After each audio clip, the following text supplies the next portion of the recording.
I was so foolish. I even followed that man's instructions and built my father's tomb in the exact cursed layout. I brought this on myself. Your father must have realized. The ghost was still here, the old man said, so he brought in a shaman to seal it away. That's why your family lived in peace for a while. But there's one thing I still don't understand. Why did you dredge up the pond after your father, warned never to touch it? Ben hesitated, then lowered his head in shame. Honestly, it was greed. A while ago, I kept hearing fish splashing around like crazy every night. I figured, after all these years, they must have grown huge. I thought I could catch and sell them for a good profit. I forgot my father's warning. I only saw dollar signs. Greed clouds the mind, the old man said gravely. The sins of the father are now yours to carry. I wish it were only me. But the ghost, she took my son's life.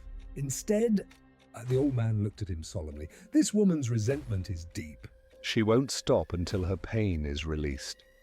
Still, there's something that doesn't add up. Even if the pond was disturbed, the 4 talisman jars were still in place.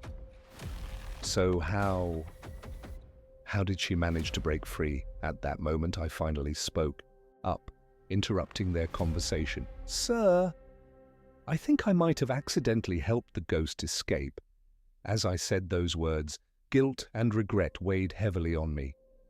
Both men turned to me in shock. Ben was the first to react. That's right. I remember now. I asked Jack to help dredge the pond that day. Could that be when the spirit got out? The old man turned to me, his voice suddenly quiet but intense. I sensed something off about you from the beginning. Now tell me everything. Start from the beginning. Yes, sir. This is what happened. I began recounting everything that had taken place over the past few days.